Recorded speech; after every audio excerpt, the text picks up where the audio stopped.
Hi, AniQuest here. This is my recap for the anime Kaiju No. If you dig my recaps, don't forget to subscribe and smash that notification bell. The story starts in this chill city that gets straight up attacked by this monster called Kaiju. The emergency Kaiju alarm goes off all over the city, and people gotta hustle to safety spots. This thing is massive, wrecking everything in its path. So the defense force rolls up and starts blasting at it. This ain't the first time humanity's dealt with this crap. So peeps watching are waiting to see which division of the defense force gonna show up. And it's the 3rd division, and they swoop in ready to wreck that kaiju. One girl from the division comes in packing this huge cannon, and she uses its crazy power to straight up blast a hole through the kaiju, taking it out like a boss. After all that, our main dude Kafka is straight up amazed at the size of that monster. Body parts scattered everywhere. He tells his crew they're gonna be working overtime for a while. That's for sure. The nearby citizens cheer for the 3rd division, cause they finished their mission with no casualties. Kafka walks over, blown away by the crowd that gathered. While the heroes walk away from the defeated monster, Kafka heads towards it, because his job ain't done when the battle ends. Him and his crew do the dirty work that nobody cares about and nobody appreciates. They gotta take apart the defeated kaijus and dispose of them. Kafka does his thing, taking a sample of the monster and stashing it in a drone. Their job ain't flashy like fighting the beast, but it's a different kind of battle in its own way. That becomes crystal clear when Kafka spots someone messing with something they shouldn't and it freaking explodes, hurting someone. Luckily, Kafka's dealt with injuries like that before, so he handles the situation. These dudes got a ton of work ahead of them, and Kafka's pissed that the bosses want them to clean up this massive mess in just 1 week. Just then, Kafka gets told he gotta go to a different area cause they short-staffed, and he's shocked cause they sending him to the intestines. Kafka gets dragged away, and the others start talking about how messed up the intestines are. Kafka arrives at the intestines and instantly loses his appetite, but he's a hard worker, so he pushes through the discomfort and gets the job done. That night, Kafka gets home dead tired, and he tries to get rid of the stench from work. He catches a news report about Division 3 and their captain named Mina. This girl's only 27, and she ain't just a captain. She's slayed hundreds of kaiju. Looking back shows that she and Kafka used to be tight, and she was all up in her feelings when they made a promise to kick Kaiju's ass together. Now Mina's blowing up big time and everybody's talking about her being a top contender for commander of the defense force. Kafka's wondering how the hell he ended up on the flip side of things, but he ain't trying to dwell on it cause that shit's too damn depressing. He tells himself that cleanin' is a legit important gig that helps people. Plus, he gets to grub on his favorite foods and has an apartment he's cool with. Kafka figures that this should be enough, and just goes to sleep. The next morning, Kafka rolls up to work and gets introduced to this part-time student who's joining their crew. Dude's name's Ichikawa, and he's dead set on joining the defense force. Kafka's coworker points out that Kafka had the same dream as him, but Kafka straight up gave up and became a veteran at the cleaning company. Ichikawa's wondering why Kafka quit, so Kafka admits he realized his abilities had limits. Dude tried his best, but there's always someone who's better. Kafka tries to keep a positive mindset, but Ichikawa ain't playing. He straight up declares he ain't never gonna give up, no matter what, so he can't wrap his head around Kafka's logic. He don't even want to understand, so he just bounces to change his clothes. Everybody thought they'd be tight cause they shared the same dream, but Kafka's fuming cause he knows there ain't no way to answer the kid's question without looking like a miserable wreck. Kafka's forced to do some soul searching and wonders if quitting is really that damn bad. They all head to work and go over the plan for the day. They decide which parts they gotta keep for research and which ones they gotta straight up destroy. Ichikawa gets stuck with the intestines. Kafka's kinda stoked cause the kid's got a dope attitude. But then he realizes he's gotta deal with intestines again for the 2nd damn day in a row. They say it's cause he's a pro at handling the shit. So Kafka swears he's gonna show everyone what he's made of. The boss calls out Kafka for all his damn complaints, but also gives props for being a hard-ass worker. If he passed the exam, he would have been a kick-ass defense force officer. Later, Kafka's happy as hell to see Ichikawa getting grossed out by the intestine mess. But he's dealing with the same nasty shit and trying not to puke. That's when Kafka notices the kid ain't brought much grub. Ichikawa gets all rude, saying he ain't hungry. But Kafka hands him a vitamin drink and insists he eats and drinks as much as he can. Otherwise, he ain't gonna make it through the damn workday. Kafka even offers him some nose plugs. Ichikawa turns them down, but Kafka keeps pushing, swearing it'll help him out. At the end of the damn workday, everybody gets cleaned up and one crew dips out first. Kafka's stoked cause the worst part of the cleanup should be done with. Then Ichikawa rolls up, and Kafka thinks he wants a damn rematch from their little wrestling match, but Ichikawa shocks him by actually thanking him for helping him get through the day. Before bouncing, Ichikawa mentions that the defense force changed the age limit to join. It's now 33 years old. Ichikawa knows that it's none of his business, but he could tell that Kafka looks sad when he talked about the defense force earlier. Ichikawa straight up tells him he can quit if he wants to though. But Kafka thanks him and says Ichikawa's a better dude than he thought. Ichikawa tries to keep up his edgy act, so he reminds Kafka that he doesn't actually care. But then out of nowhere, a freaking monster pops up and goes after him. Kafka swoops in and saves his ass just in the nick of time. But Kafka's all messed up. Ichikawa's shocked by the so-called Yaju, and Kafka's gotta save his sorry ass from getting wiped out again. Kafka tells him to haul ass and get help, but he refuses to leave Kafka. Kafka reminds him he's supposed to join the defense force, but he can't do anything if he's dead. Kafka demands again that Ichikawa splits, so finally he does. Kafka leads the terrifying beast on a wild chase through the streets, barely dodging its attacks. He manages to get a breather by ducking into a narrow building, busts through a pane of glass, and manages to lose the monster for a hot second. Flashback time, Kafka and Mina both lost their schools and homes. Kafka was pissed at the kaiju, but only cause they kept him from finishing his Pokemon game. Mina's disappointed cause that's all he cares about, but Kafka's trying to stay positive. As for Mina, she's sad cause her cat named Miyako died. They both get serious as they stare at all the destruction caused by the kaiju, and they both decided at the same damn time to join the defense force. They start dissing each other for this crazy idea because they're both so damn young. But eventually, they decide to have a competition to see who can become the coolest officer. Kafka was hella confident they could pull it off and declared they'd wipe out all the kaiju together. Back to the present, Kafka realizes shit ain't supposed to go down like this. But he gotta keep hauling ass because the monsters are straight up demolishing buildings to get to him. Kafka decides to stand up to the monster, thinking he must go for its legs. But damn, he doesn't stand a chance because the monster straight up attacks him right away. Kafka's thinking, why the hell did it have to end up like this?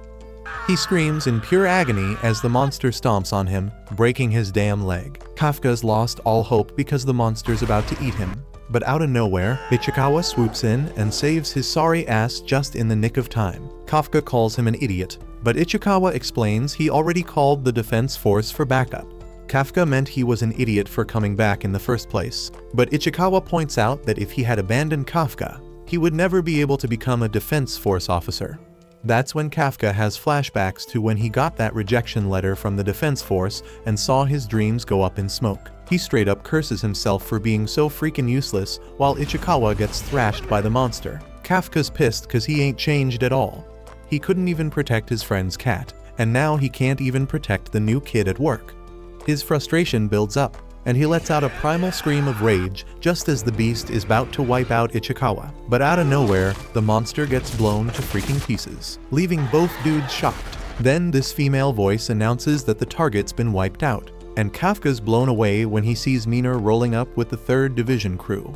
She has her squad take care of the injured peeps, while she and the others go check for more monsters. They check on Kafka, but he's in rough shape and not responding. That night at Yokohama Hospital, Kafka's mind is blown by how freaking amazing Mina's become. She straight up obliterated that terrifying monster in an instant. Kafka realizes she's gone to a place he can never reach. He thought he was all alone, but then he's shocked to find out Ichikawa's right next to him. Ichikawa points out that if Kafka hadn't rescued him and told him to run, he would be dead right now. Kafka's even more shocked when Ichikawa says he's cool.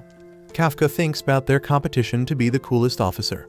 Ichikawa thinks Kafka should be an officer, but once again says it's up to him. Kafka snaps out of his negative mindset and straight up punches himself, wondering how long he was gonna keep looking the other way. He thanks Ichikawa and tells the kid he's a damn good person. Kafka still ain't thinking giving up is a bad move, but he knows damn well he can't fool himself. So he steps up and confidently declares he's gonna aim to be a defense force officer once again. But before he can bask in his heroic declaration, he gets a rude awakening when he's freaking shocked to see a monster hovering above him. This freaking thing says it's found him and shoves itself right into Kafka's mouth. Ichikawa wonders if he is okay, but Kafka's clearly not good, gasping for air and thrashing around like a haunted. Ichikawa checks on him, and he's straight up shocked to find a monster in Kafka's bed. Kafka just casually looks at Ichikawa and then casually checks out his own reflection. Eventually, the shock hits them both, so Kafka tries to calm Ichikawa down, telling him it's just him. Ichikawa chills out. But then some old dude shows up and calls the defense force. Both dudes start freaking out, thinking about what the defense force does to kaiju, so they're panicking like crazy. Ichikawa tells Kafka to haul ass and run. Another flashback shows Kafka teaching Mina how to take down a kaiju. He schools her on attacking the legs and tying the sucker up. Mina's scared as hell at the thought of fighting a monster, so Kafka promises her he'll be right there by her side when the time comes. Back to the present, Mina's thinking about how that was all a lie.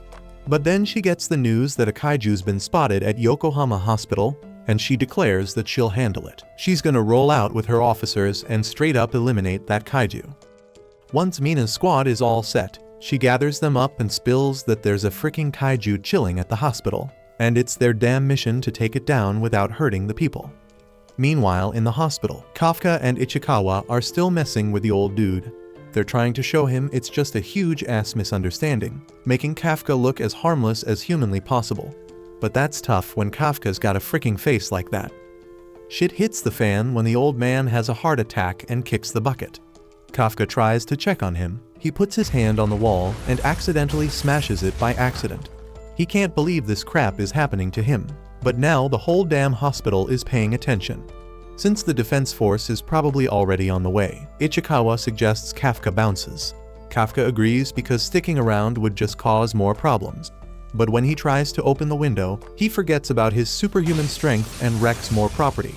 Ichikawa brushes it off and says they should dip since Kafka's presence is freaking everyone out.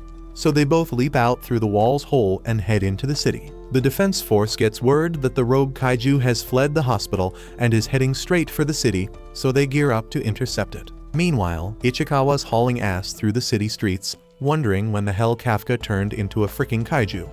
He knows Kafka wasn't one earlier today.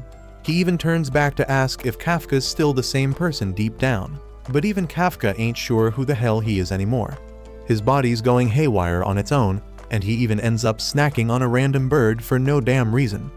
Eventually, Kafka goes back to his less monstrous kaiju form. But there's another issue at hand. He's gotta take a leak. Ichikawa tells him to hold it in because they ain't got time for a bathroom pit stop. But Kafka says his body prob won't listen, and he'll just pee in the road. But with that said, he ain't got balls right now, so Ichikawa's wondering how the hell he plans to drain the lizard. And then shit hits the pavement.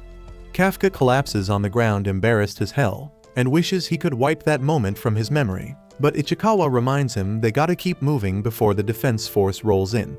And speaking of that, Kafka asks if he can still join the defense force looking like this. But that's straight up impossible. The defense force is trained to take out kaijus like him. If they find him, they'll obliterate his sorry ass on sight.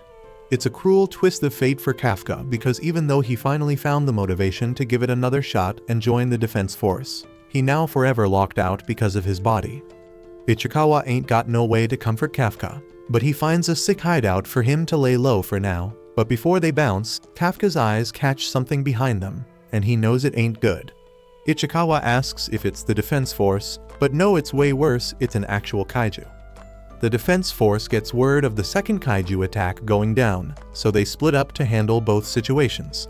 Back in the city, Kafka somehow knows if this new kaiju is the same breed that messed with him and Ichikawa earlier. Ichikawa sees this as their golden ticket to dip since it'll divide the defense force's members.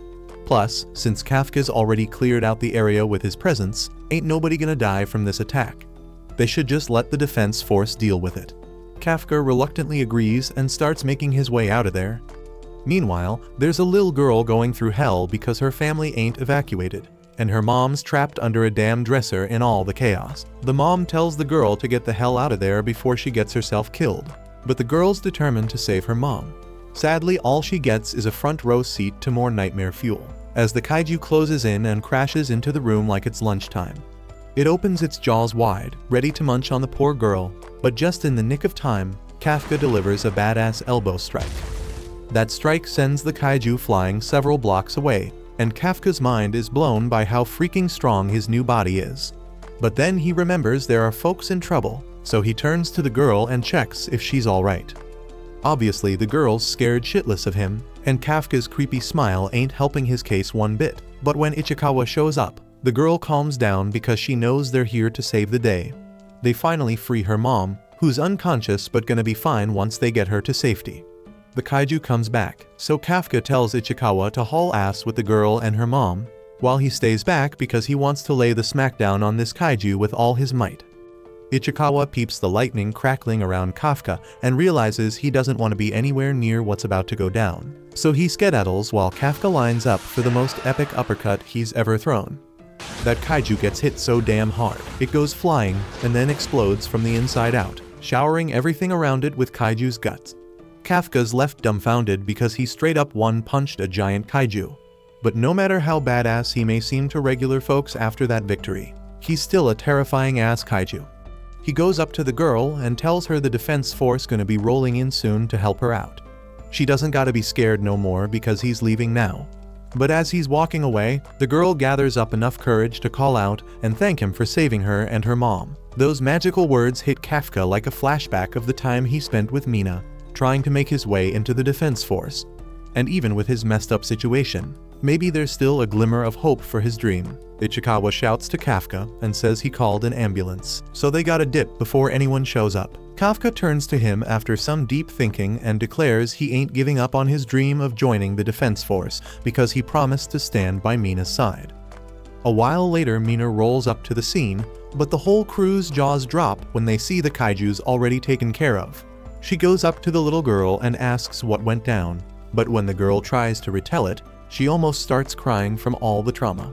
Mina reassures the girl she ain't gotta be scared because she and the whole defense force gonna wipe all the kaiju off the face of this earth. At first, the girl's stoked to hear that, but then she takes a second and asks Mina to promise not to harm the good kaiju guy. She says the good kaiju's the one who saved her mom and offed the other kaiju. But Mina's still shocked hearing good and kaiju in the same breath.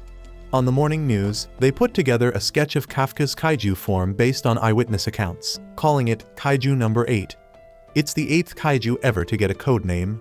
Since the defense force ain't tracked him down yet, the cleanup crew wonders why they still ain't found him. While they're chatting it up, Ichikawa strolls into the room and drops some knowledge on what's been going down. It's been 3 months since Kafka pulled off being the first kaiju to escape the defense force, so the officers are using a whole lot of defense budget to hunt him down. The shift lead tells Ichikawa that something came in the mail for both him and Kafka. Since Kafka already dipped out early to start work, he wants Ichikawa to bring his mail to him.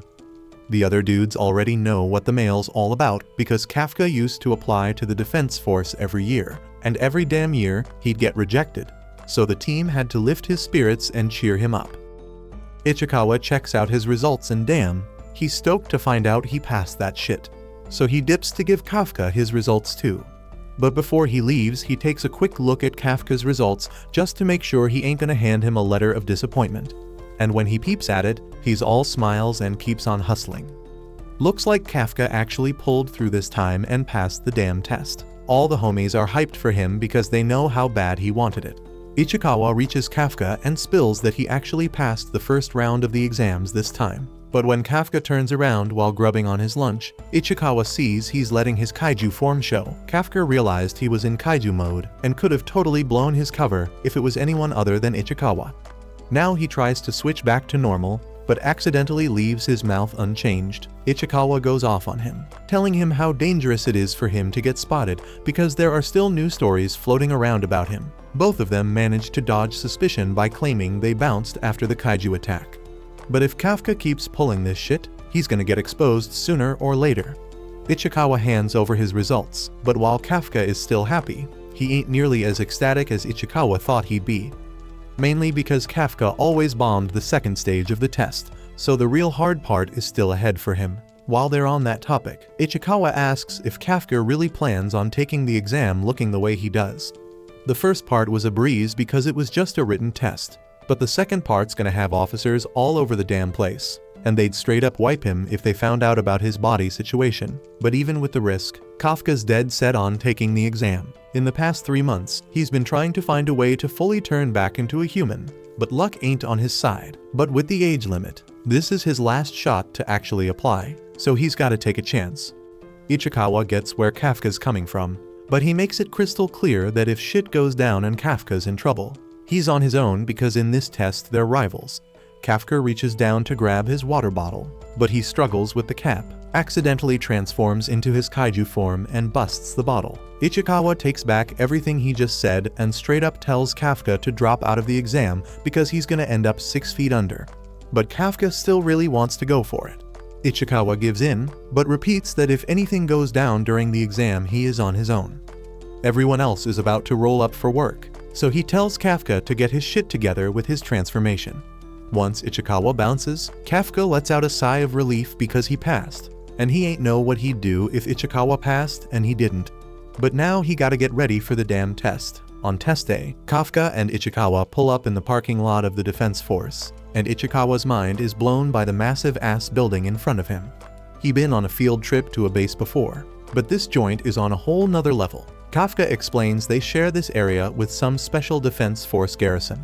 So when shit goes down, both sides join forces to handle it real quick. In other words, if Kafka accidentally transforms here, he'd be dead in 1 second. Other test takers start showing up too, so Kafka ain't seeing the point in getting scared anymore. He tells Ichikawa they should head inside soon, but then this rude chick interrupts and calls him an old man. Kafka defends himself, saying he's only 32, so he ain't that damn old. But even Ichikawa thinks he's ancient, so he gotta accept it. Age aside, this girl straight up tells him to move his car, even though there are plenty of spots elsewhere, just because she thinks she got some special right to it because 5 is her lucky number. Kafka ain't budging for some dumb reason like that obviously, so this chick decides to flex her supposed wealth. She strips down and reveals she's wearing the same battle suit those Defense Force folks rock, but she ain't using it for any noble cause like fighting kaiju. Instead, she grabs Kafka's car with one hand and throws it out the spot, thinking she is all cool, but it just makes her a bitch. But being a big shot apparently gives her the right to pull this kind of shit and get away with it. She introduces herself as Kikaru and boasts about how she kills kaiju for fun. And coincidentally, she finds it hella weird that Kafka smells like a kaiju. Ichikawa breaks it down real quick that they're part of the kaiju disposal unit. Kikaru straight up loses her shit when Kafka effortlessly lifts his truck, thinking he must have his own secret power suit. Kafka introduces himself as examine number 2032 and puts on a dramatic show, telling the kid to remember his name. But his cool moment gets interrupted when he sees Kikaru's butler taking his damn parking spot. Kikaru thought this exam would be hella boring, but now she's feeling the thrill. She swears she'll make Kafka a big joke and bounces. Ichikawa's all pissed at Kafka for already using his powers, but Kafka points out that he only transformed the part she couldn't see. They brush off some guards, saying the noise was nothing, but Ichikawa warns Kafka that if he pulls any more stunts, he's getting sent home. Kafka knows this is his last chance to stick with Mina, so he promises himself he won't give up this time. But moments later, Kafka's struggling hard during the exam. He's been keeping up with his training and busting his ass doing hard physical work every damn day, but right now he just can't keep up.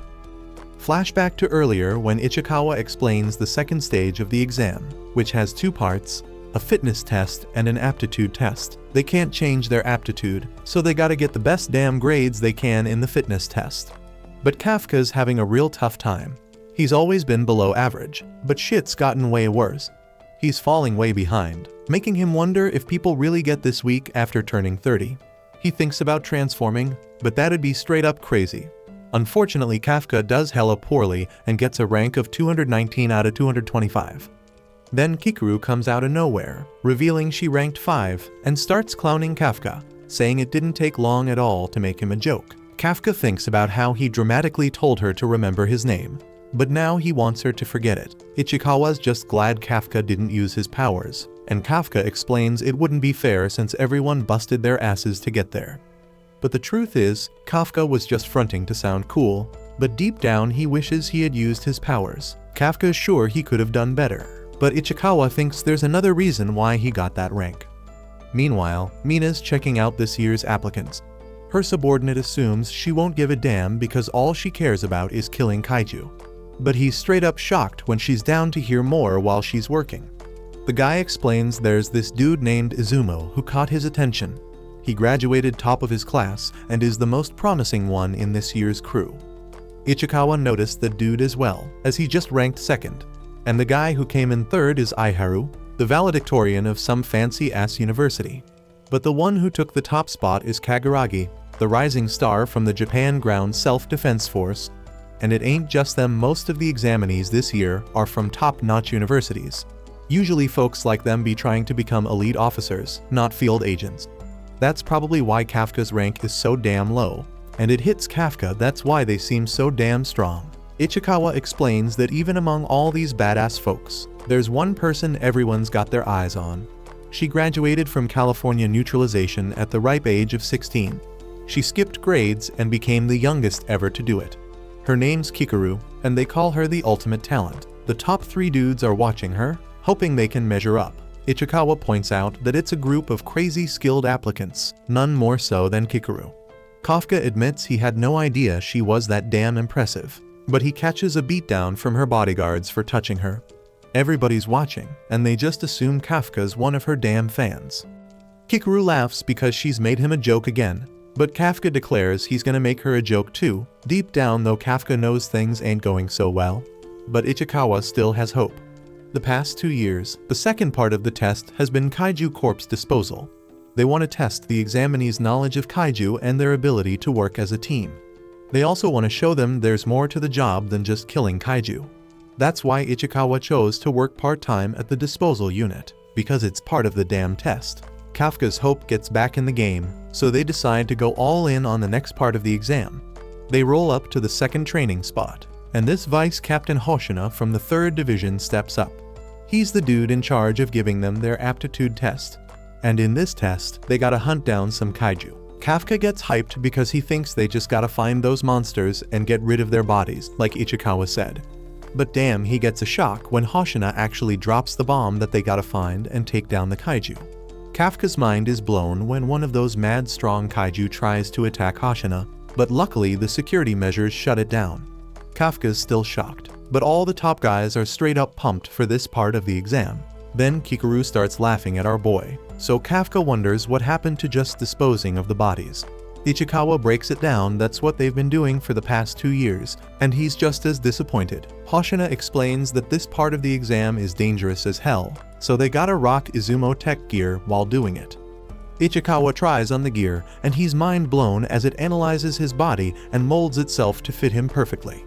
The suit becomes one with his body, and Ichikawa can even feel his muscles getting stronger. These suits are legit Demon Defense Force combat gear made from organic material ripped from the kaiju. They boost the combat power of the wearer like crazy.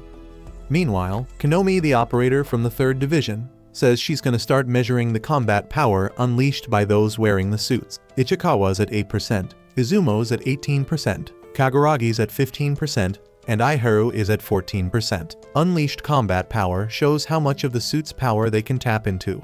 Even after mad training, it usually hovers around 20%, and they're lucky if they get one applicant a year who hits over 10%.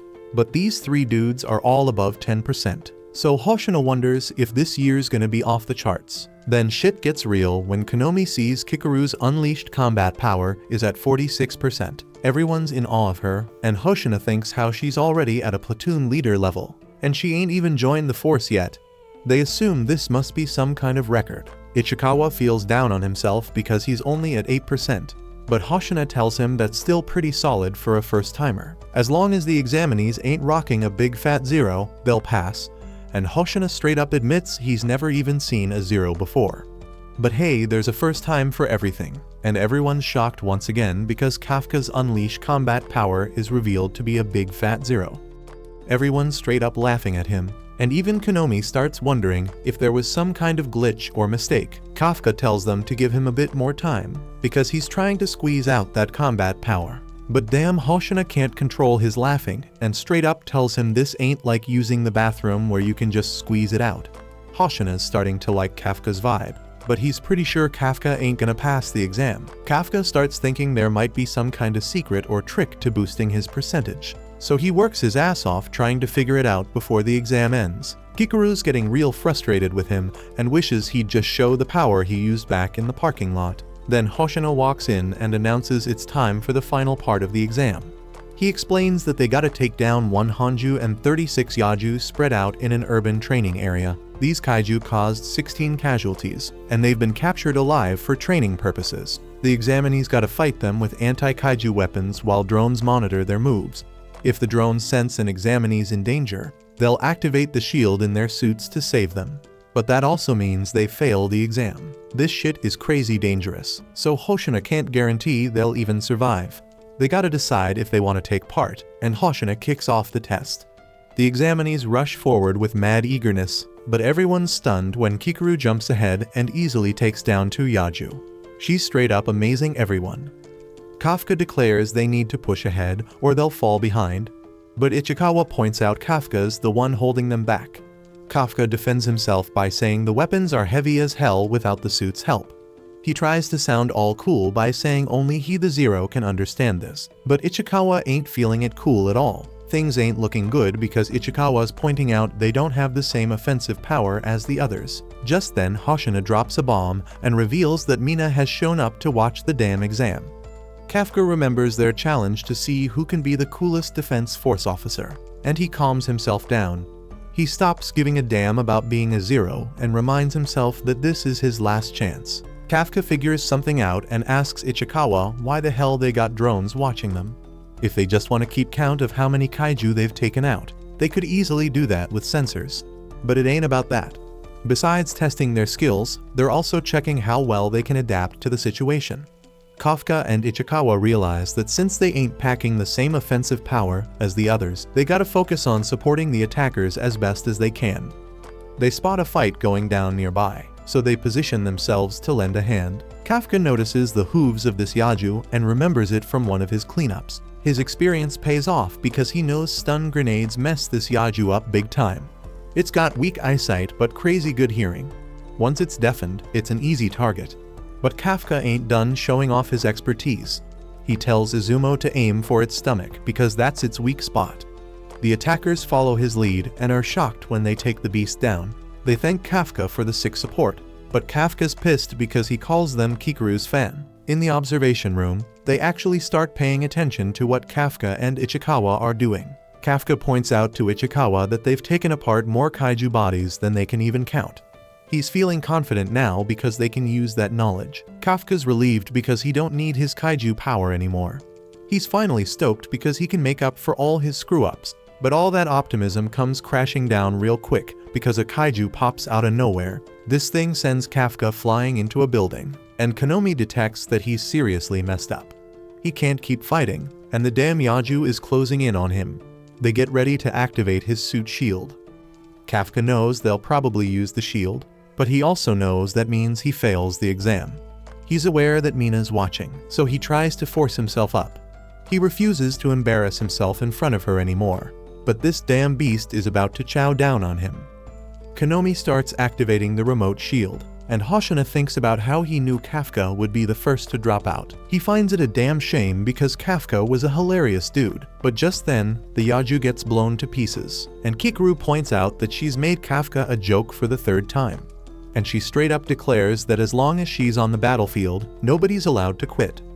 Kafka's blown away by her, but before he can say anything, she cuts him off. She announces that she's gonna keep kicking Kaiju's ass and tells him to just lie there on the ground like a damn loser. The other dudes can see she's going for the main target, but they ain't just gonna let her have it. Kikuru easily takes out another Yaju, and Aiharu thinks she's just way too powerful and wonders if she really has the same suit they do. Kafka wants to go after the main target too, but his leg's busted and he can't even stand up. Hoshino explains Kafka's got multiple fractures and might even have organ damage. Kafka wonders if this means he's gotta give up, but he refuses to let himself think like that. He remembers how shitty it felt to see he had 0% combat power, like he could never stand by Mina's side. He gets pissed off thinking about how only the talented ones pass. Hoshino suggests Kafka just drop out and explains the suit shields ain't foolproof. But Kafka ain't having it. He thinks about how he's the one who decides if he gives up or not. He declares that even though he's too damn old for dreams, and even if he looks like a total idiot, he's gonna bet his whole damn life up to this point and chase his dreams again. As Kafka makes this declaration, everyone in the observation room is straight up shocked to see his combat power go up by 0.1%. Kafka declares that this time he ain't giving up, no matter what, and Mina takes notice. Kafka proudly shows he can still stand up, and Konomi's mind is blown because the dude's leg is freaking broken. Hoshina decides to let him roll with it, but he warns that if shit gets real bad, he's activating the shield. Kafka tells Ichikawa to go on ahead because that was the deal, but Ichikawa decides to back him up instead. Kafka realizes that's just the kinda dude Ichikawa is, so he accepts the help. Hoshina can't help but laugh at them while Ichikawa carries Kafka. Ichikawa admits he's hella embarrassed, but they both got serious determination. Kafka's busted bones are hurting a lot, so Ichikawa's gonna be their legs, and Kafka's gonna use all his smarts to handle the attacks. Hoshina's just trying to pass them by because they're cracking him up with their comedy act.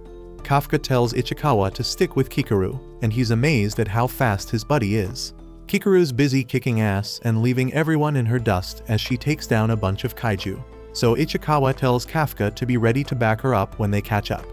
All the dudes are watching Kikaru do her thing, and they're bummed because she won't even let them help. Konomi announces that Kikaru wiped out the last Yaju in the area and is already taking on the Hanju. Kikaru throws a grenade to piss off the beast and uses the opportunity to get in perfect position to annihilate it. Kikaru calmly says that this is the last one as she slowly pulls the trigger, and this makes Hoshina smirk as she blasts the monster. Konomi's stunned as she announces that the Hanju's defeated and the final part of the exam is finished. Our boys are all shocked because they didn't even get to lend a hand, and Kafka declares Kikaru's just too fast. Now Konomi just needs to retrieve the drones and send medics for the injured. Hoshina's surprised the exam ended so quick, even though it took forever to set up. Mina's impressed because Kikaru's even more badass than the stories say, and Hoshina's shocked that Kikaru caught Mina's attention. They thought at least 30 people would drop out, but no one did, and Hoshina's convinced it's all because of Kikaru. That's what you should expect from director Shinomiya's daughter. Hoshina's sure she's gonna be a big shot in the defense force, bringing hope to the whole damn country. Back at the damn exam, Kikaru's praying she made her pops proud by being flawless on the battlefield. She's chilling and decides to go clown on Kafka some more. But out of nowhere, this freaky-ass monster shows up behind her and straight up wrecks the shit, causing massive damage. And then all the dead kaiju start moving again, and everyone's freaking horrified. Kikaru barely manages to protect her heart by focusing her whole shield on one spot, but she figures she can still fight.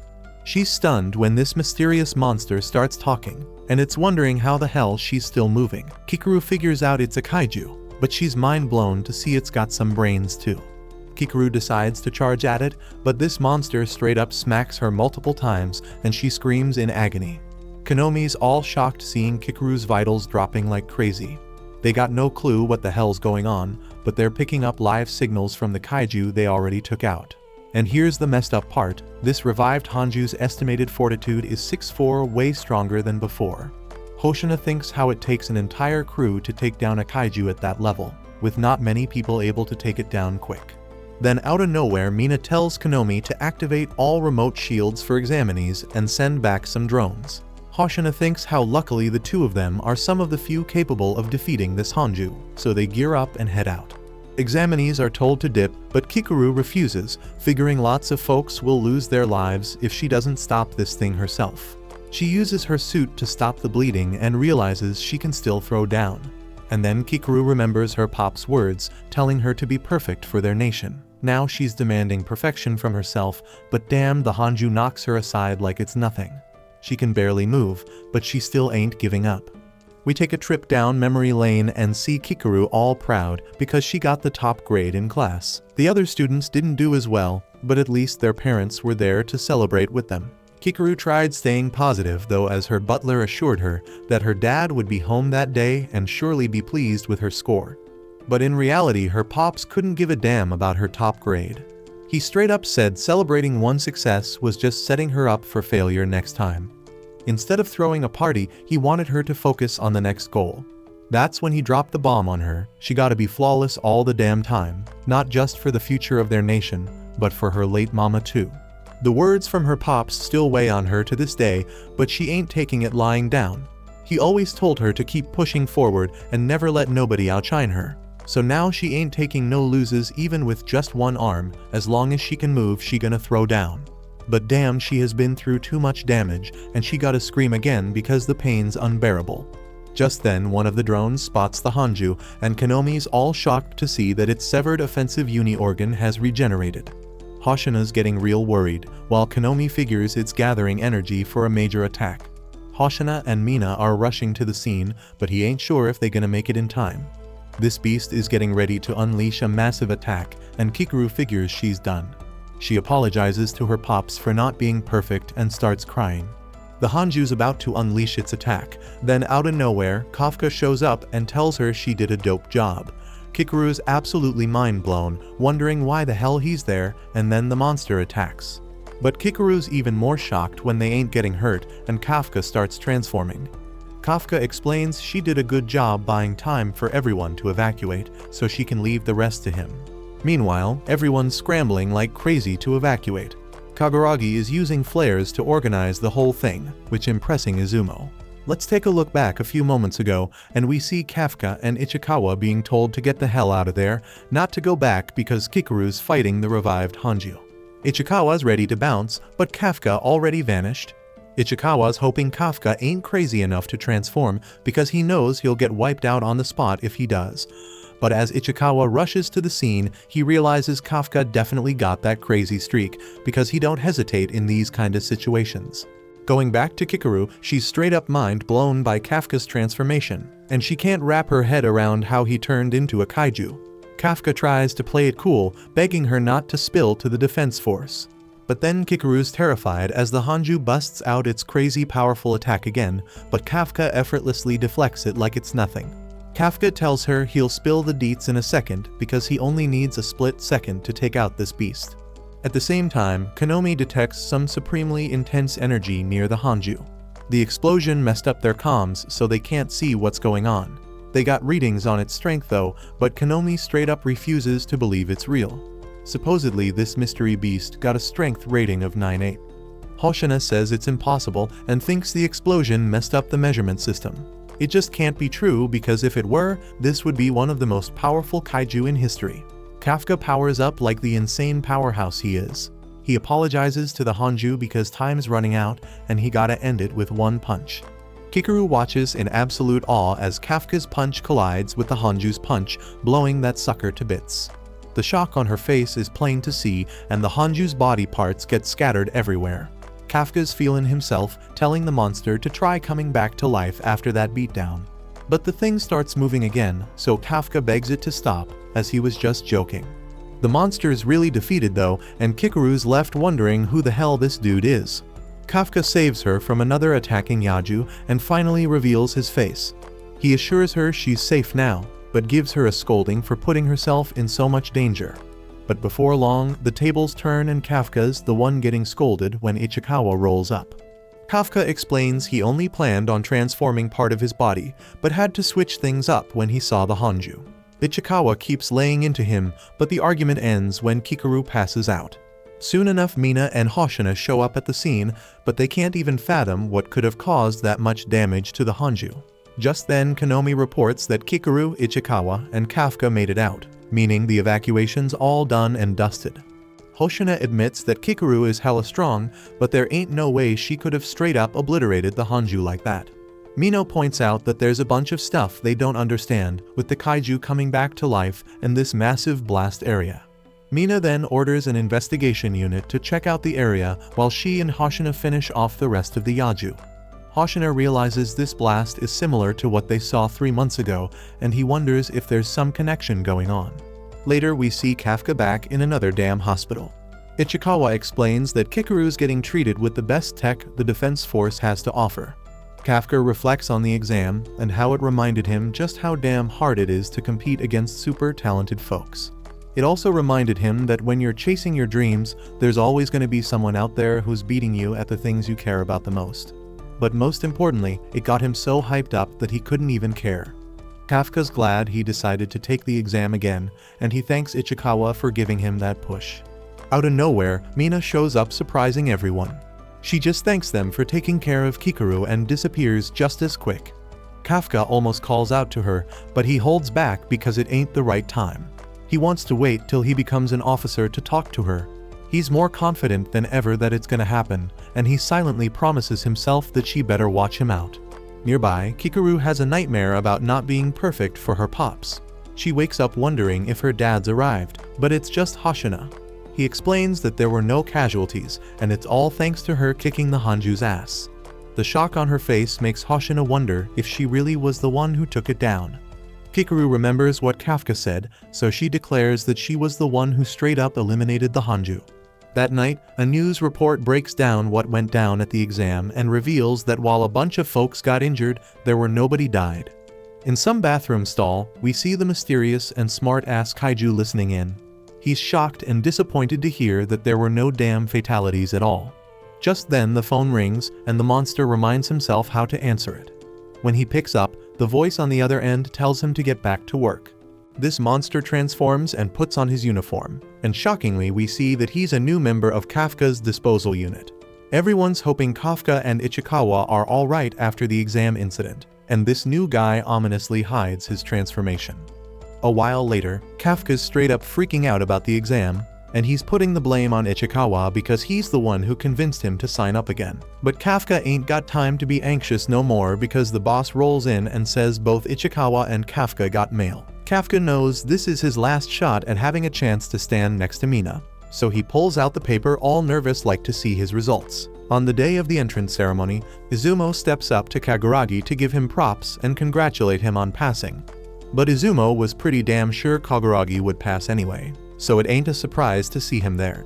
Honestly, the people who passed are exactly what he expected, but he doesn't see Kafka anywhere. Kaguragi asks if Izumo wanted Kafka to pass, but it ain't exactly that Izumo just finds him interesting. Right then, Kikaru shows up, and she's all boasting about her epic victory during the test. And she got every right to because she's actually the best fighter here. Before meeting her, both Kaguragi and Izumo thought they'd be fighting for the top spot. But now Izumo thinks they're stuck battling for second place. Kaguragi fires back saying he scored the highest in the physical fitness test, so he'll keep aiming for number 1 even if Izumo wants to quit. In another part of the hall, Ichikawa bumps into another one of the successful candidates, and the dude recognizes him from the exam, but can't remember his name. Ichikawa reintroduces himself and the guy does the same, saying he's called Aiharu Furuhashi, but he wants them to be on a first-name basis, so he tells Ichikawa to call him Rino, and in return he wants to be called Aiharu. Now that they're all acquainted, Aiharu asks what went down with Kafka, and if he somehow flunked the test. But it seems like the situation's a bit more complicated than that. Right then, an announcement is made that Mina's rolling in, so everyone shuts up as she walks in. Once Mina takes the stage, the induction ceremony is about to begin officially, so Kikaru is asked to step up and speak on behalf of the new class. As Kikaru steps up on stage, Mina hands the class roster and welcomes them to the Defense Force. She also gives a special shout out to Kikaru for helping out after the exam incident, because thanks to her, there were no casualties at all. Kikaru feels a bit guilty about getting all that praise from Mina, but she ain't the one who took down that kaiju. Kafka should be the one hearing these words right now, so why isn't he here? The dude not only saved her life, but also looked out for her like she was a little kid, and she feeling a bit embarrassed about it. But looks like she doesn't gotta worry about that because Kafka sneaks into the room all sheepish like rocking his fresh Defense Force uniform a moment later. A bunch of people stoked to see him, but they need some context to know how he managed not to fail. Truth is he straight up bombed the exam. He had the lowest score in the fitness test and 0 attitude for the suits, so it was a clear failing grade. Ain't nobody disputing that evaluation, and even though Mina wants to have Kafka's back, she knows she can't play favorites like that. But Hoshina's ready to give Kafka all the special treatment in the world. Dude says he'll take him under his wing. He justifies it by saying that Kafka's scores might be trash, but in the practical part of the test, he was spot on in identifying the weak points of the kaiju and prioritizing helping the whole kaiju extermination effort instead of just racking up his own kills. Ain't many people with those skills, but the reason Hoshina wants Kafka on board is because he thinks the dude's funny. Hoshina wasn't sure if Kafka would ever meet the requirements to become a full officer, But for now, he wants to keep him as a cadet in his platoon. Mina breaks it down for everyone that Kafka ain't a full officer yet, so she has him sit out the induction ceremony. But that still means he passed. Now that that's settled, Hoshina steps up and asks Mina to say a few words to the new officers. She grabs the mic and addresses everyone, saying she's glad they all stepped up and volunteered for the defense force, putting in that work to pass that tough-ass exam. In the past few years, they've been dealing with kaiju that got way more fight in them than ever before. Plus, they gotta worry about weird incidents where the kaiju might come back to life. Mission's about to get more dangerous than ever, and some folks might not make it out alive. Ain't no guarantees, so she wants them all to trust their lives to her. Through all them risky-ass missions, she promises she'll be right there, standing at the front, acting as both the shield and spear of the team. Kafka is mad moved by the speech, and he straight up blurts out that he'll make sure he stands by Mina's side too. Everyone's jaws drop because Kafka had the guts to talk to the captain like that. But Mina's actually happy as hell because Kafka ain't forgotten his promise, but she's still the captain, so she decides to teach Kafka a lesson for speaking out of turn and orders him to do 100 push-ups. Hoshina, as always, finds the whole thing hilarious and ain't regretting his decision to bring Kafka on board even a bit. But being funny ain't the only reason Hoshina wanted to recruit Kafka. When the kaiju started coming back to life, they suddenly caught signals of a 9-8 fortitude kaiju showing up. Hoshina thinks it's probably a glitch, but at the same time, they lost the vital signs of one of the examinees. He knows something ain't right about Kafka because he had zero compatibility with the suit, so he's gonna keep a close eye on him to uncover the secret he's holding.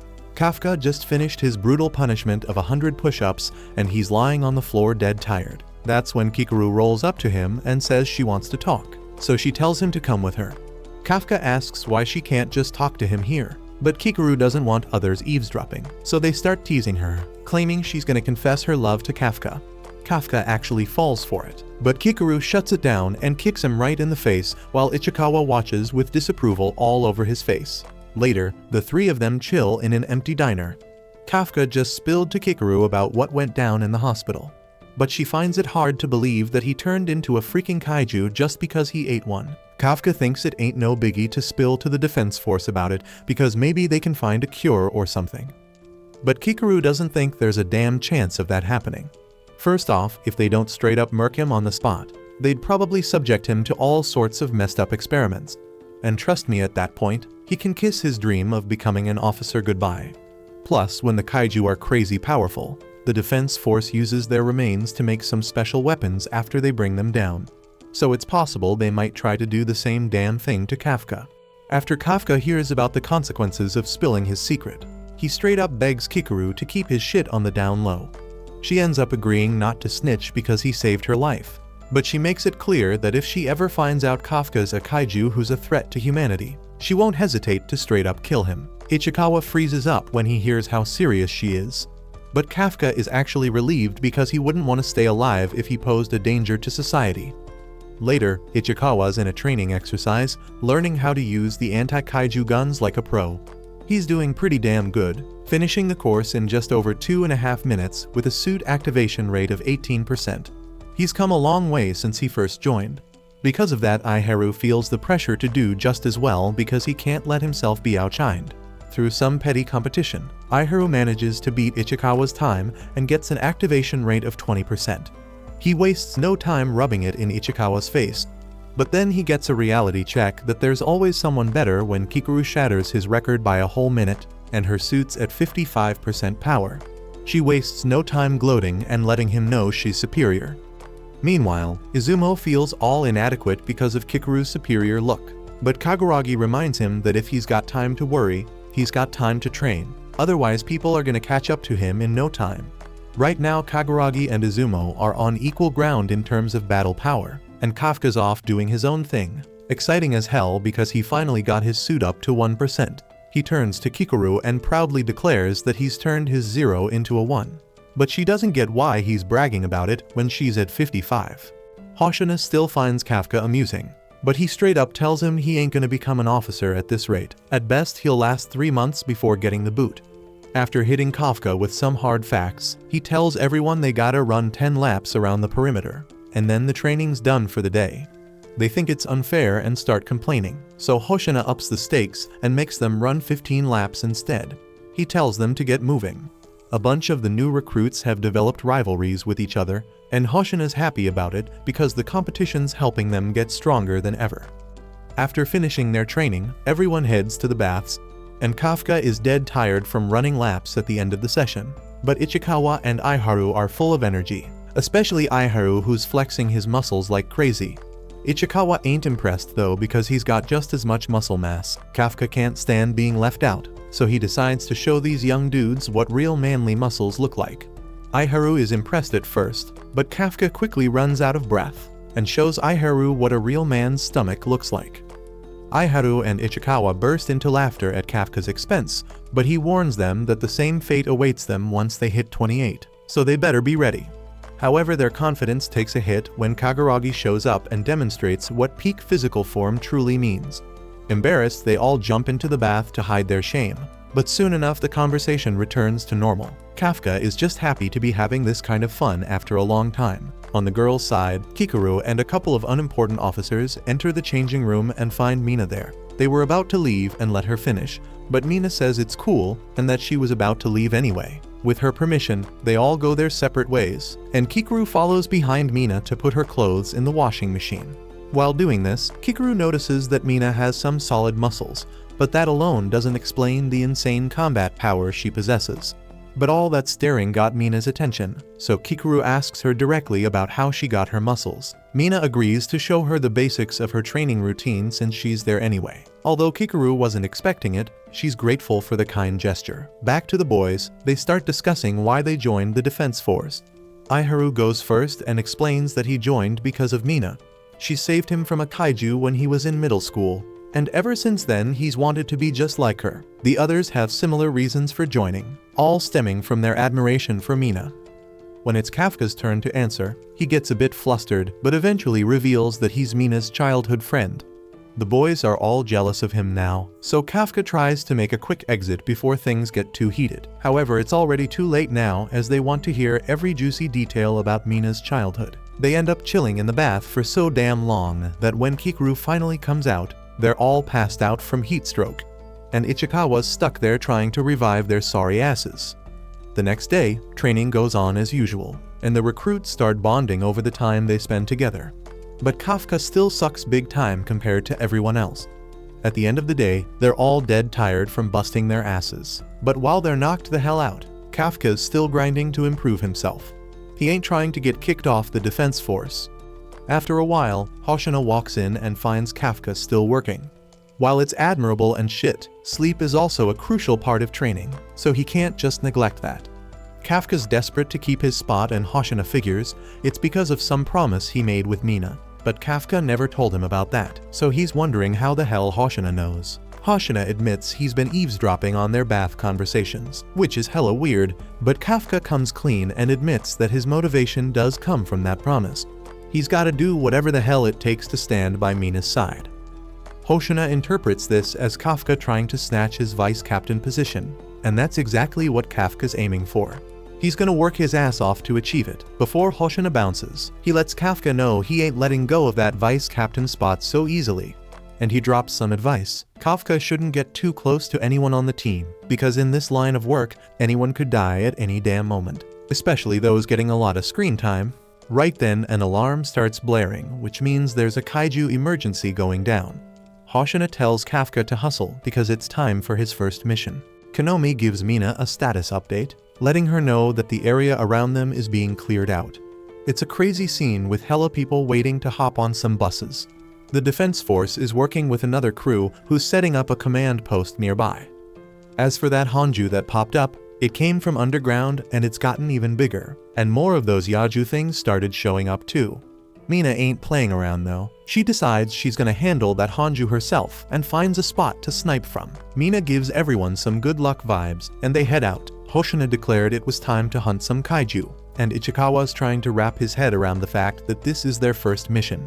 Kikuru's staring at Kafka. Can't believe he's Kaiju number 8. She's dead serious about hoping he doesn't let her down, but of course the dude's about to throw up.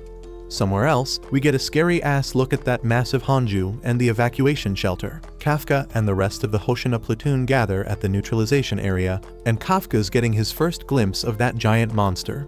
Hoshina explains that Mina's crew will handle that Hanju, but the problem is it's popping out a shitload of Yaju. Their job is to make sure those Yaju don't escape the neutralization area. Since they're new recruits, they gotta hold down the rear. But that also means they're the last line of defense. Ain't nobody got questions because they're all focused on the mission. So Hoshina gets them ready to roll. He declared no matter how good their training scores, that won't save a single life out here. It's time to show what they're made of in the real battlefield. The guys show their solidarity as they get hyped, and Hoshina tells them to have a blast out there. Civilian evacuation is done, and Mina's just 8 minutes away from her position. Kafka hits up Ichikawa and straight up says he gotta prove himself on this mission. He's thinking about how Hoshina straight up told him he won't make it 3 months at this rate, and Kafka's scared he won't get another chance to show what he's made of. Dude's feeling mad nervous, but for some reason, he's also hella excited. He can't even explain why, but Ichikawa realizes this is the job Kafka always dreamed of. So they both swear to make this first mission a banger, and they hear that the first batch of Yaju just rolled into their area. Everybody's locked and loaded, so they all jump off the roof like freaking superheroes. Kafka's all confident, shouting that this mission's gonna be a success, but he's the only one taking his sweet time climbing down the side of the building. Meanwhile, Mina rolls up to her sniper spot. Another crew's told to lure the Hanju elsewhere, so they start letting it rain on that big-ass monster. After a few attacks, that giant beast starts moving, and Hoshina's eagerly waiting to see everyone prove themselves. The fight's on, and Kafka's surprised because it ain't nothing like the damn exam. He's feeling mad calm for some reason. Now Kafka feels like his suits actually got his back, so he confidently unleashes his combat power. But damn, he gets straight up wrecked by a Yaju. His combat power's still sitting at a pathetic 1%, so Kikaru schools him, saying he's way too far up front and should chill in the rear. Some vets are hella annoyed they gotta fight alongside the rookies. They wish these newbies would just get the hell out of their way and hide somewhere. The veterans decide to play it safe and wait for the front lines to figure out the weak spots of those damn Yaju. But they're all shocked when Kikaru starts taking down those monsters like a freaking pro. She ain't about to sit around and wait, so she goes ham attacking anything that looks like a weak spot. Kikaru wipes out a bunch of Yaju, leaving the veterans in awe because rookies ain't usually packing that kind of power. Kikaru blushes when Kafka gives her props, saying she did a damn good job, but she gets all annoyed when her suit detects her heart rate shooting up. Meanwhile, the rest of the crew's working together to take down a Yaju, but Aiharu is straight up shocked when he sees Ichikawa taking one out all by himself. Ichikawa breaks it down that he swapped out the burst rounds in his rifle for freeze rounds. He wants to slow the damn Yaju down while he fights. It's a better fit for his style, and Ichikawa's confident that once he gets the hang of it, he'll be an even better kaiju hunter. But that ain't enough for him. Ichikawa's thinking about getting even stronger, so Kafka won't ever have to transform again. The other top dogs in the crew show off their skills too, taking out a bunch of Yaju. The rest of the squad can't believe how strong the newbies are. Even the leaders didn't know they had it in them. Kaguragi and Izumo start competing to see who can eliminate more kaiju, and one of the platoon leaders straight up goes into cougar mode as she drools over them. Hoshina informed her that the average unleashed combat power of the new recruits is higher than most years. There are a few standouts at the top, and they're pushing everyone else to step up their game. Reports keep coming in about Yaju getting wiped out, and Kafka's shocked to find out that Ichikawa and Aiharu are pushing forward too. Kafka starts feeling down, thinking he's holding everyone back when they're working so hard. He wonders if there's anything he can do, but then it hits him. The veterans wanted to wait and find out the weak spots of the Yaju. Kafka takes a look at one of the dead Yaju and decides he's gonna fight in his own way. The others are straight up shocked when they see Kafka messing with the corpse. He's knee-deep in that shit, and he realizes that even at just 1%, the suit makes it easy to tear apart a kaiju body. That shit's so useful. He's thinking they should hook up the cleaning industry with these suits. Kafka figures out the structure of the kaiju, but the core ain't where it's normally at in a fungal-type monster. He starts searching around, and damn, he's shocked when he finds it. He lets Hoshina know that the core of the Yaju is at the base of its neck. Kafka even spills on the best way to attack it for those with weaker attack power. But here's the real kicker. Kafka discovers that these Yaju have reproductive organs. Those white bumpy things on their rear, Yeah, if they ain't destroyed, the dead bodies could pop out new kaiju. Hoshina's mind is blown by Kafka's findings, and he tells Kanamido to spread the word. Hoshina gives Kafka props once again, and Kafka can't believe he's actually helping out the defense force. Kafka rushes off to take care of the defeated kaiju's bodies, swearing he'll do whatever it takes to be by Mina's side. But then he freezes as a massive explosion goes off. Hoshina fills him in that the main attack on the Hanju has started. They've lured the Hanju to the target zone, and the other squads are keeping it in place with suppressive fire. Mina busts out her mega weapon and gets ready to unleash hell. With everyone at a safe distance, Mina gets the green light to fire. Mina's thinking about her competition with Kafka to be the coolest officer, and she's ready to show him how far she's come. The crazy amount of power she unleashes causes the ground beneath her feet to crumble. Her suit announces that Mina's combat power is at an incredible 96%. Hoshina watches her and hopes Kafka's paying close attention too. Mina lets loose with her weapon, and that insanely powerful attack straight up obliterates the massive Hanju. Hoshina wanted Kafka to see the raw power of the person he's trying to stand beside. With the Hanju's core exposed, Mina loads another round into her weapon. She fires again, wrecking even more of the Hanju, and Konomi announces that its vitals are gone. That thing crumbles to the ground, and Konomi's a bit surprised when Mina loads a third round. Mina fires away once more, and Konomi says the Hanju ain't moving anymore. Everyone's blown away, but they're all shocked when Mina loads a fourth round into her weapon. Konomi points out that the Hanju's already down, but Mina straight up demands that Konomi give her the order to fire again, and she does. Mina takes aim and shoots at that monster yet again. Kafka's straight up in awe of Mina, and Hoshina rolls up wondering if Kafka's ready to give up on his goal. Standing by Mina's side means he's gotta match her insane strength. Hoshina straight up admits he can't even do that himself. His combat power ain't as good as hers when it comes to long-range weapons, so he can't take down the big shots like she can. But when it comes to small and mid-size kaiju, it's a whole different story. Right then, Kafka starts freaking out because a kaiju sneaks up behind Hoshina. But it's a chance for Hoshina to flex that power he was talking about. With just a tiny move, Hoshina slices that Yaju into pieces and boldly claims he's better than Mina when it comes to monsters of that size. Kafka couldn't even catch a glimpse of his attack, and Hoshina breaks it down that his family's been a clan of kaiju hunters for generations. He goes on to spill that the captain and vice captain are the force's top dogs, which is why they rock special gear tailored to their fighting styles. Mina lets Hoshina know the Hanju's down for the count, so Hoshina tells Kafka it's finally time for the real deal to kick off. Kafka's all confused because the Hanju's already down. But Hoshina reminds him that the real issue is the swarm of Yaju still chilling inside its carcass. A crazy number of Yaju start pouring out, so Hoshina tells everyone that once they clean up the riffraff, they can bounce and head home. The recruits think he's being a little too laid back, so the veterans start clowning them for giving up so easily. They're dead set on showing the newbies that there's more to the fight game than just brute strength, so they hit the battlefield. The platoon leader Nakanoshima tells Kaguragi and Izumo they can just let the veterans handle it. But they ain't having that. They want to throw down too. Konomi peeps the new recruits and sees they're straight up worn out. Their combat power and endurance are both taking a nosedive. Hoshina points out that this mission is major, but if they can conquer it, it'll take them to the next level. Most officers cap off their career with combat power between 20 and 30%, but there's a tiny bunch who break through that barrier and become captains. Hikaru is the only new recruit who's reached that level, but Hoshina thinks there might be another one. That other person is Ichikawa. Next thing we see is Ichikawa straight up taking out another kaiju, and Aiharu is pissed. He's put in years of training at some top-notch tech college, so he can't figure out why he can't keep up with Ichikawa. Just then, they're told more Yaju have been spotted nearby, so they both head to the front lines. Ichikawa gets shocked when he peeps the jacket of the monster's sweeping company, and he's wondering why one of the cleaners is kicking it there. They try to explain that the cleaners ain't gonna be needed for a while, but they straight up get ignored. The mysterious dude is just disappointed because the reproductive organs he loaded the Yaju with got wrecked. He wonders how they found out, and he's speculating someone on the force knows all the deets about kaiju. These dudes are then shocked when the guy turns to them with his messed up face and asks if they know anything about what went down. The dude straight up gets up and points his finger right at Ihiro, and it's looking real bad. Ichikawa straight up shouts at Ihiro to get the hell out of the way, but damn, he's too slow. Ended up getting blasted right through the chest. Fortunately, he managed to keep his heart intact. But damn, the bleeding's still messing him up real bad. So Ichikawa tries to calm him down so he can use his suit to stop the bleeding. By now, they both realize this thing gotta be a freaking kaiju too.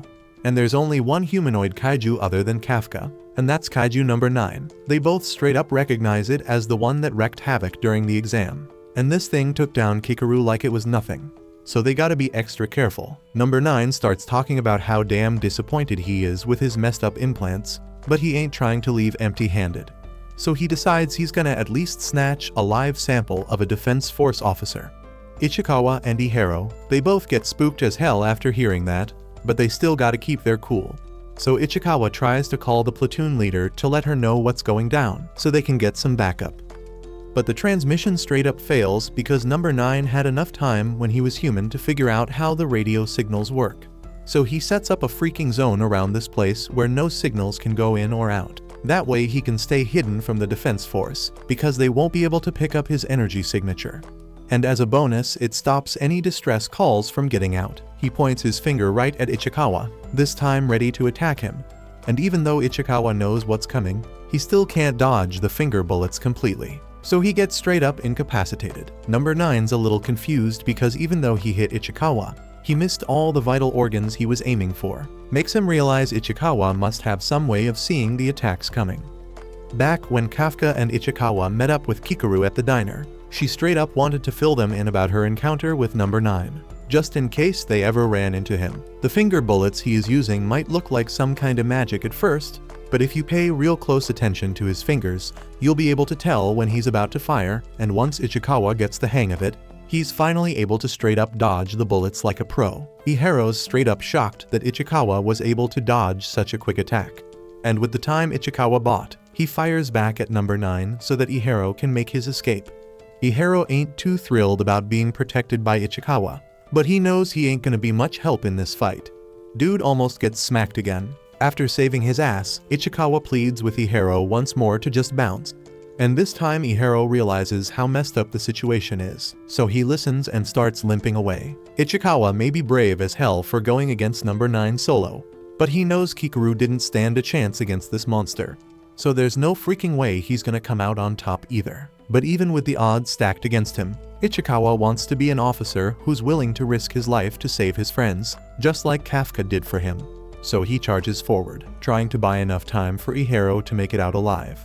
While he's doing that, Iharo's retreating and coming to terms with the fact that Ichikawa's way stronger than him right now. He don't want to admit it, but he hit a damn wall in his training recently. Hoshina told them all that most officers hit a strength plateau around 20 or 30% compatibility, but he also said that anyone can break through that barrier if they put in the effort. Iharo been stuck at 20% for the past 2 weeks, and despite his motivation to get stronger, Ichikawa surpassed him so easily.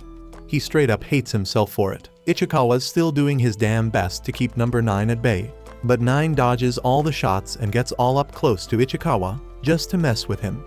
Ichikawa may know some stuff about 9, but there's still a lot he doesn't know, and 9's gonna take full advantage of that. As the new finger bullets start flying, a cloud of dust gets kicked up. It looks like Ichikawa met his end, but thankfully, Iharo comes back just in time to save him. He's done feeling sorry for himself and getting saved, so he makes up his mind that he's gonna save Ichikawa this time. Though he's still got a damn hole in his chest, so he can't overdo it. Ichikawa can't wrap his head around why Iharo would come back here and put himself in harm's way. But damn if he hadn't, Ichikawa would be 6 feet under by now. And to top it off, number 9 straight up said his barrier keeps anything from leaving without his say-so. So there ain't no way Iharo could have made it out of here in the first place. They ain't got no other choice but to stick together and take down number 9. Even though Iharo ain't gonna be much help with his messed up injury, he says he'll do his damnedest to create an opening for Ichikawa. And once he does, Ichikawa hits 9 with all his might. They both agree on the plan, so Ichikawa charges forward while Iharo gets low and provides cover fire. The bullets they're firing are some special conductor type, so they work damn well in restraining 9. But since 9 sees Iharo as a major pain in the ass, he goes after him first. Iharo couldn't get up to dodge, but with a bit of extra focus, he's able to sense when the attack's coming and learns to dodge them too. While 9's still scratching his head about why he missed, Iharo manages to hit him in the leg with the conductor bullets, giving Ichikawa the perfect chance to get in position and unleash the full power of his suit. Ichikawa goes all out, unloading his whole damn magazine into 9. But when the dust settles, he's horrified to find out not a single bullet actually hit the mark. 9 built himself a damn wall of corpses for protection, and now that Ichikawa's run out of bullets, there ain't nothing he can do to stop 9 from turning him into Strainer with those finger bullets. Meanwhile, outside the barrier, Hoshina just got word that they lost communication with Iharo and Ichikawa, and their vital signs ain't showing up either, so there may be cause to worry. Kafka heard the report, and with the messed up behavior of the kaiju around here, he and Kikaru figured out that Kaiju number 9 must be lurking nearby. After taking all the bullets, Ichikawa's body's burning with pain, but he's still fighting with all he's got, trying his damn hardest to stay conscious and keep on fighting. Number 9 straight up shocked that Ichikawa's still moving after taking all that damage, but since he wants a living test subject, he ain't looking to kill him outright. He is about to try other ways to take down Ichikawa, but Iharo ain't having none of that.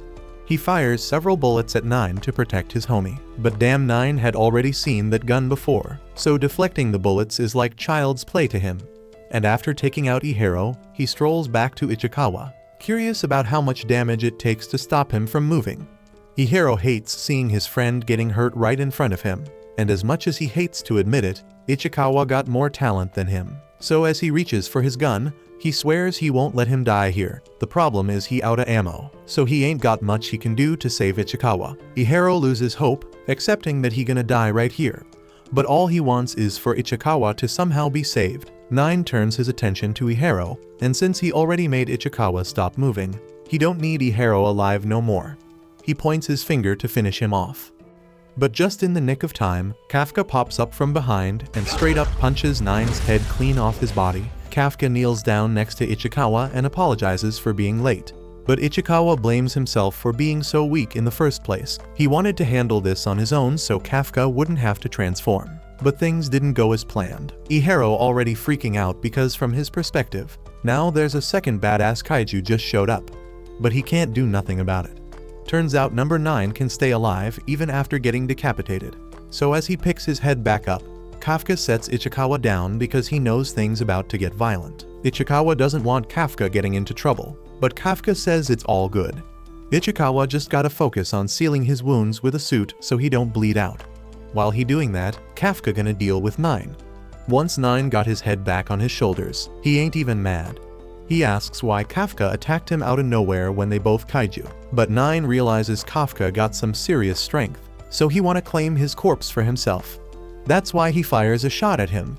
It doesn't do nearly as much damage as it did to Ichikawa, so 9 decides to step things up a notch if he wanna take down a kaiju of Kafka's caliber. 9 straight up unleashes a bunch of massive body bullets, ready to blast Kafka.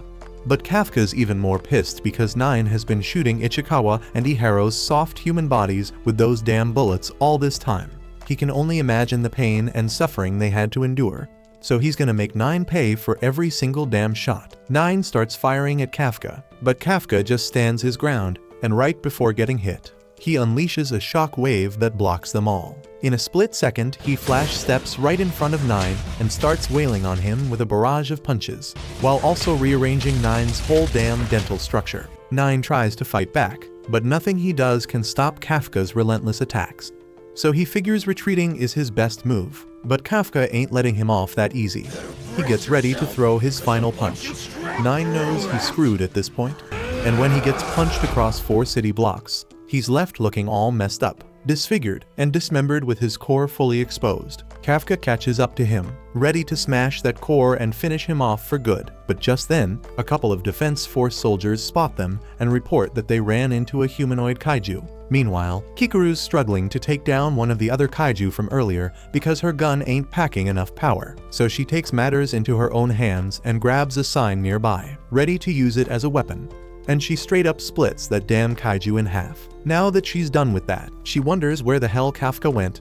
Earlier when they found out Iharo and Ichikawa went missing, Kafka decided to go look for them. But Kikaru questioned how the hell he's supposed to do that with zero way to communicate. Kafka explained that as long as they're getting attacked by the humanoid kaiju, he should be able to sense where they at. Then he transformed and bounced. But even if his intention was to save Ichikawa, transforming in the middle of an active defense force battle zone is some insanely risky shit. Word spreads about a humanoid kaiju, and Hoshina gets the memo. He wastes no time and starts moving to lend a hand. Meanwhile, with Kafka, he gets caught up dealing with the officers, which gives number 9 the chance to bounce back, regenerate his body, and escape imminent death. 9 claims he cracked the code on how Kafka's body works, so he thinking next time he'll straight up finish him off. But Kafka ain't having none of that. He ain't letting there be a next time, so he is ready to chase 9 down. But 9 starts blasting the defense force officers, so Kafka gotta switch gears and defend them. Seizing the opportunity, 9 pulls some crazy move and disintegrates himself to escape, which is something I think he can just do. And since 9 slipped away, Kafka figures it's a good time for him to dip too. He throws a punch to create a distraction, then jumps high in the sky to make his getaway. He's bummed he couldn't take 9 out for good, but at least he saved Ichikawa and Iharo from biting the dust, so he's feeling good about what he accomplished.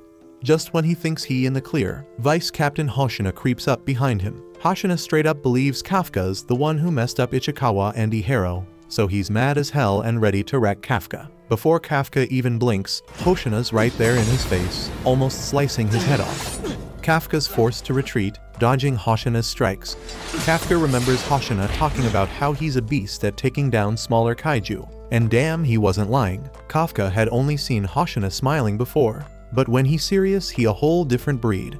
Hoshina steps out of the alley, and he wants permission to unleash his suit's full power by removing the limiter, and he cranks it up to 92, dead set on taking out Kaiju number 8. Kafka ain't looking to hurt Hoshina because he knows his fists are straight up lethal. But while he's still pondering, Hoshina slices him up in a flash, making it clear that he won't survive unless he gets real serious. Hoshina jumps in for another attack, but Kafka manages to dodge it this time by leaping back. But don't think he's escaped Hoshina's wrath just yet. As he's getting chased down, Kafka ain't able to toughen up his body quick enough to counter all of Hoshina's strikes. He might not be as buff as Kafka, but damn, he's way faster. Kafka used to think Kikaru was a badass when she moving on the battlefield. But right now Hoshina doesn't even look human with the way he's darting around. He slashes again, and even though Kafka avoids a fatal blow, it still cuts deep and exposes his core. Kafka's trying to figure out what kind of move Hoshina pulled to slash him because he couldn't see it coming. So he finds a spot to stand his ground and regenerate his messed up body. This is the first time he's gotta regenerate his body, and damn, it drains a whole lot of his stamina. So he can't afford to get slashed like that again. Hoshina's still in hot on his pursuit, and he's been surprised the whole damn fight. He's throwing all his power, yet this kaiju keeps holding him back. That must mean this kaiju's at least a fortitude 8. But that ain't the only bizarre thing about it. The way this kaiju fights ain't normal, but it don't really matter because all he needs to do is make sure this kaiju can't counter his next attack. He powers up his blades, and once they're at full blast, he sends out an energy wave heading straight for Kafka. Kafka knows this is gonna be hellish, so he tries to jump out of the way, but still gets his leg cut off. And that moment of being stuck because of his missing leg is all Hoshina needs to close the gap and appear right under Kafka to finish him off. He goes for Kafka's core, but damn, he's surprised when he sees Kafka growing a set of teeth to grab his blade and stop it from piercing his core. Now he can't even pull that blade out. So Kafka takes the chance to strike back and powers up one of his mega punches. But since he still ain't looking to kill Hoshina, he aims for the knife instead and sends him flying with the force of the punch. And once Hoshina loses sight of him because of all the dust kicked up, Kafka disappears into the night. Hoshina's feeling down because he couldn't bring down Kaiju number 8 just now, but he still gotta report what went down. So he grabs the radio and gives Mina the lowdown on the situation. Meanwhile, Kikaru's deep in thought about Kafka. He might have saved her ass during the exam, but can she really trust him when he's a kaiju? Just then, Kafka shows up after reverting back to his human form, and Kikaru's true feelings for him are written all over her excited face. Kafka apologizes for acting so reckless because he knows she must have been worried sick. He's running low on energy after all that regenerating he had to do to recover from the fight with Hoshina. So he nearly collapses and Kikaru's gotta hold him up. Kafka says sorry for not finishing off Kaiju number 9.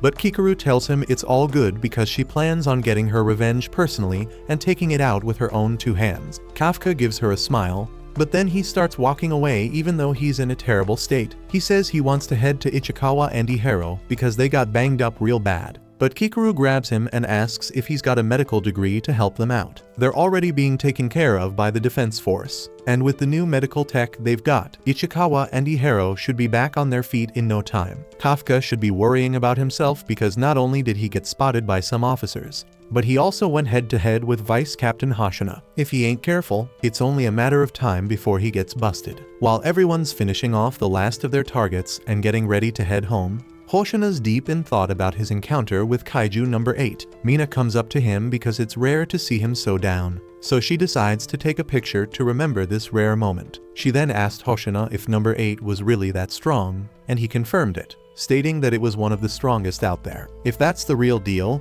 then No. 8 is like some crazy anomaly because we haven't seen a kaiju that's strong in the past 5 years. It's lucky as hell that it hasn't caused any casualties yet.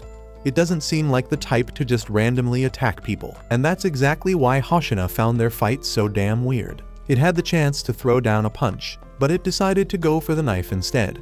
And the whole damn brawl felt more like Hoshina was fighting with a regular human, not a damn kaiju. Mina tells Hoshina to take a damn break because he must be worn the hell out from the fight. She'll handle things from here, and when it comes to No. 8, it doesn't matter what kind of kaiju it is or how it acted all strange. Their job is to neutralize any damn kaiju that comes their way. Right then, Hoshina and Mina get a report from one of the platoon leaders. They just finished talking to Ichikawa and Ihiro. Turns out the kaiju that messed them up is the same one from the exam. And on top of that, when they first found it, it was in a damn human form. At the same time, Kaiju No. 9 is back in human form too, strolling down the road when a car rolls up behind him. The dude in the car just trying to get home from work, so he wants this guy standing in the middle of the street to get the hell out of his way. 9 raises his finger, like he's about to blast this annoying human with his finger bullets.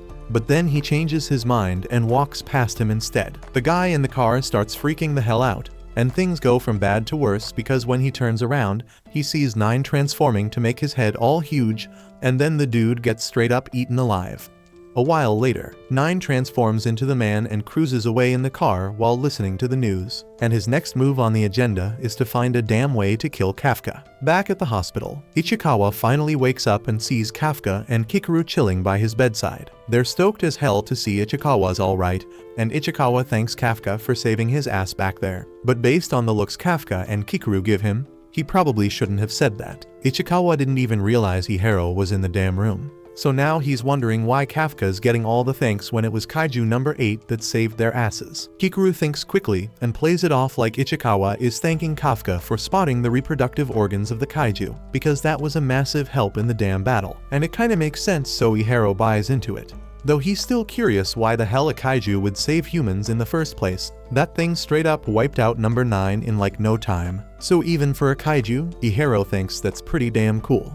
But he can't figure out why Kafka's blushing after hearing him say that. Once Ichikawa and Ihiro finally get discharged from the hospital, they're freaking shocked to find out the whole damn team threw them a surprise party. The party's to celebrate everyone's first successful mission, so they all waited for the two of them to come back so they could be a part of it. And now that everyone's here, Kafka shouts to kick off the damn party, but he wasn't expecting what went down next. They whip out the finest A6 Wagyu beef in the whole damn world. It's because the chef ain't serving nothing less for someone like Izumo. Izumo starts complaining because he remembers telling the chef not to go overboard, but the chef reassures him that he won't be charged extra for it. This whole situation's got Kafka wondering who the hell Izumo is, and Kikaru's straight up shocked that Kafka never bothered to Google him. This dude is the heir to Izumo Technologies, the biggest anti-kaiju weapons manufacturer in the whole damn country.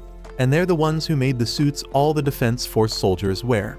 So he's probably the richest mofo in Japan right now. Hoshina steps up and addresses everyone at the party, telling them that it's rare as hell for him to be off like this, so they better enjoy themselves to the freaking max. The party gets rolling and it's going damn great, so Ichikawa thanks Hoshina for being cool enough to make it happen. But Hoshina didn't set up the party just out of kindness. He's waiting to see something else. And before long, the show kicks off as people start arguing. Kikaru calls out Ihiro for being too focused on showing off to Ichikawa, but Ihiro ain't trying to hear that from her because she does nothing but show off during battles. And it ain't just them. Everywhere Ichikawa looks, people be straight up arguing about every little damn thing that went down on the mission.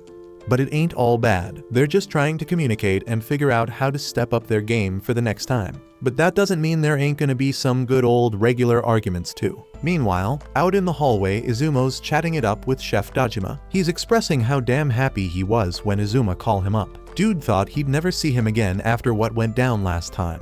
He asks Izumo about his dad, and their relationship ain't changed much since Izumo still ain't talking to his old man after some incident they had. Just then, Kaguragi shows up, and you can tell he heard every damn word. But he knows it's a private matter, so he just keeps on walking to the bathroom. Back inside, Hoshina's finally calmed the chaos and drops a bombshell. He announces that Kafka's getting recognized for his help in the last mission. His info on the kaiju saved a whole bunch of lives, so he's officially getting promoted to a full member of the defense force. Everyone's going wild celebrating Kafka's achievements. And the next day, Kafka's getting officially inducted by Mina. He's stoked, but he also wants to be careful not to speak out of turn like last time. So he awkwardly excuses himself. But as he's leaving, Mina reminds him that he still has a long way to go before he can stand by her side, showing that she still remembers the promise they made. Kafka's all pumped and tells her he won't let her down, but damn, that counts as speaking out of turn, so she makes him do 50 push-ups. She's got a meeting about the Kaiju number 8 and 9 appearances, so Kafka will have to ask Hoshina about the paperwork for his new officer status. She also lets him know that Hoshina was the one who put in a good word for him, so he better live up to the man's expectations. It's late as hell and Kafka's still grinding away, studying like he always does. But he knows he gotta call it quits before Hoshina comes in and starts scolding him for skipping on sleep. So he decides to call it a night and bounce. But as he's leaving the room, he peeps that the lights are still on in the training area. Curiosity gets the best of him, so he goes to check it out. And that's when he spots Hoshina deep in his training routine. Hoshina's on some mental imagery training tip, visualizing the battle from earlier that day. He's trying to figure out how he could have landed better attacks, and he's dead serious about it. It kinda freaks Kafka out, and he ends up taking a tumble. Finally, Hoshina notices him and starts ragging on Kafka for staying up so damn late again. Kafka asks Hoshina why he is training late as well. So Hoshina then explains that he needs to make damn sure he's ready to take down Kaiju number 8 next time they cross paths. He's been replaying the fight in his mind and realized he messed up right from the start. If he had gone all out from the beginning, he could have won. Regular officers couldn't handle a beast as strong as 8 or 9. So Hoshina's gotta be the one to step up and handle it. Kafka sees how hard Hoshina's working to protect everyone, so he makes a promise. He's gonna try his best to live up to Hoshina's expectations. But Hoshina ain't buying it and puts Kafka in a headlock, calling him out for talking big when his combat power's still at a measly 1%. But if Kafka wants to help so badly, Hoshina's cool with him just living up to 1% of his expectations for now. Hoshina's done with his training for the night and he's heading back to the main office, and he tells Kafka to make sure he hits the bed soon. But up in the sky, shit's getting real. There's danger lurking as a new humanoid kaiju's gearing up for an attack with his crew of aerial kaiju. A while later, Hoshina's thinking about how Kaiju number 8 moves like a freaking human. And then there's Kaiju number 9, who can straight up talk and disguise itself as a human. Hoshina's getting real worried because some weird shit's going down with the kaiju. Meanwhile, Kafka's thinking about what Hoshina told him, deciding he can't let him down. Kafka heads to bed, but damn, he's mind blown when he sees fire raining down from the sky. The whole base is getting wrecked by a crazy amount of fireballs, and Kafka's crew wakes up to see the place in chaos. Konomi tells Hoshina they're seeing a ton of kaiju inside the base. These monsters are straight up attacking them from the air, and each one of them's got a fortitude rating over 6. But the scariest part, they're all Hanju. On the ground, one of these beasts is tearing the base apart with a crazy powerful attack. Since Mina ain't around, Hoshina steps up and takes command. He tells all hands to lure as many kaiju as possible into the training area and make sure none of them escape the base. They ain't hearing any reports of damage outside the base, so Hoshina's wondering if the kaiju are after the base itself. Kafka's straight up horrified seeing the base on fire, and he knows those wyvern-type kaiju are some serious bad news. But then he stops and realizes that if they're wyvern-type, something's definitely off. Elsewhere, Hoshina gathers up all the folks with rifles and tells them to head to the center of the base. They're gonna lure the kaiju and shoot them down. Right then, Kafka fills Hoshina in on the fact that they usually only see about a dozen wyvern-type kaiju in a whole year. And one thing's always been consistent, they always show up alone. Hoshina figures if they're rolling in as a group this time, it means something's making them put aside their pride and act with a goal in mind. He's predicting they got a badass leader. And just like that, this leader appears in front of Hoshina, saying its target's been spotted. So Hoshina tells Kafka he's hanging up now. The leader straight up demands to know if Hoshina is the baddest human at the base. But Hoshina's just shocked it can talk. Mina ain't around, so Hoshina claims he's the strongest. And the leader decides Hoshina's his prey. Right then, Konomi drops the bomb that this leader is a Daikeiju class with a fortitude of 8-3. Hoshina tells his right hand to handle the other kaiju fight so he can focus. But he's gotta quickly dodge an attack from the Daikeiju. The monster's impressed, saying Hoshina passes, before unleashing another insane attack. Hoshina dodges it once again, which only makes the Daikeiju even more pleased. It decides it's time to start the annihilation, and its scream gets all the other kaiju to scream too. Hoshina realizes they're reacting to his battle cry, confirming they're after the base. Just then, he's gotta dodge another attack and notices how the monster's punches hit like a freaking meteor strike. He knows if he gets hit, it's game over, so he keeps dodging its attacks. He manages to land a hit. But damn, the beast's skin is even tougher than Kaiju number 8. Meanwhile, the others are struggling to fight the kaiju. They can't do any damage, and they're mind blown when Kafka tells them to stop attacking them from the front and hit them from behind. See, those wyvern types are easy targets from the front when they're flying, so they got thicker skin there, but the skin on their backs is thin as hell to keep their weight down. And the cores near the back too. The others are impressed by Kafka's knowledge, so they switch up their formation to target the backs of the kaiju. Izumo and Kaguragi team up to take on one of these beasts, and Kaguragi acts as a distraction. Izumo unleashes his full combat power to launch an attack. But he's gotta dodge quick when another kaiju swoops in to attack him. This shit's terrifying because these kaiju are working together and watching each other's backs. No one knows what to do, so they're all shocked when Kikaru says there's another way. Just then, Kikaru comes zooming in at lightning speed and starts wrecking the kaiju. She busts out a new weapon and straight up declares that her plan is to unleash her unstoppable power and smash through their front armor. Turns out, back at the base's underground weapon stash, Kikaru was straight up shocked to find out they made a custom weapon just for her. Usually, you gotta be a captain to get one, but they made an exception for Kikaru. The kaiju threat level's been going up, and Kikaru ranks as the 3rd strongest officer on the base.